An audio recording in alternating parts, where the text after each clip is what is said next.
Se adesso utilizzano anche le autostrade e i caselli, noi siamo un comune a rischio. Più che di emergenza bisognerebbe cominciare a parlare di una questione strutturale, visto che l'arrivo quotidiano di decine e decine di profughi nel Trevigiano è un dato di fatto inequivocabile e incontrovertibile. 150 gli immigrati arrivati in provincia dall'inizio del mese di giugno, tutti, compresi i 30 fra afghani e pakistani scaricati da un pullman al casello autostradale di Cessalto, sono stati sistemati nelle strutture di accoglienza.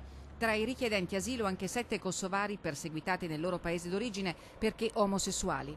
I sindaci sono sul piede di guerra. Ad essere particolarmente arrabbiati nelle ultime ore i primi cittadini dei comuni che confinano col Friuli Venezia Giulia, che ha deciso di blindare i propri confini.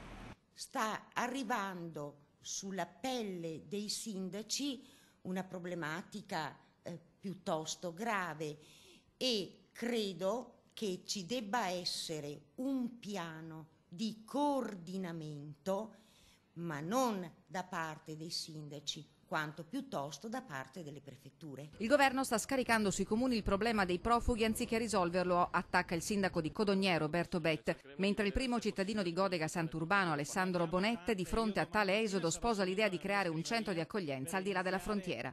Il governatore del Veneto di ritorno dal comitato Schengen ribadisce la sua posizione contraria alla creazione di un hub in Veneto. Sono contrario, abbiamo già dato, abbiamo 517.000 immigrati in Veneto, l'11% della popolazione.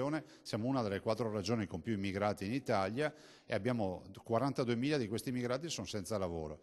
Li mandino piuttosto in Africa. Ma se i sindaci sono preoccupati, non da meno il tenore delle considerazioni espresse dai cittadini. Sono io profugo in casa mia, non ho lavoro, non lo trovo, non ho sussidi, non ho sostegni e devo pensare anche per i profughi. No, guardi, sbagliato tutto. Facendo il buonismo non si accorgono che ci stanno invadendo.